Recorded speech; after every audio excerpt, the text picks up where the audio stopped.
rip your dick off. What? What? If you stick your dick in this vacuum cleaner and turn it on, you're gonna rip your dick off. Why would I do that? I don't know, sir, because it's not gonna feel like a blowjob.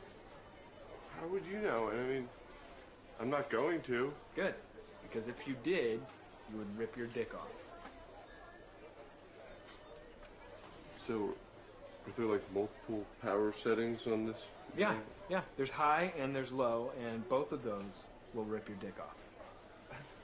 It's such a weird way to describe the power settings on a vacuum. I mean, is there like another vacuum? That won't rip your dick off? I'm just trying to clean my apartment, This man. one, right here. This is a vacuum cleaner that sucks dicks really well.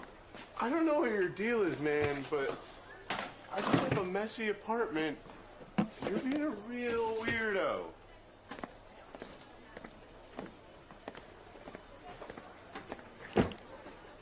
Oh, hell no. I need this. My apartment's dirty. Mm-hmm. $1,400? Watch, this motherfucker still gonna buy it. This is ridiculous. Nasty ass vacuum fuckers. Here.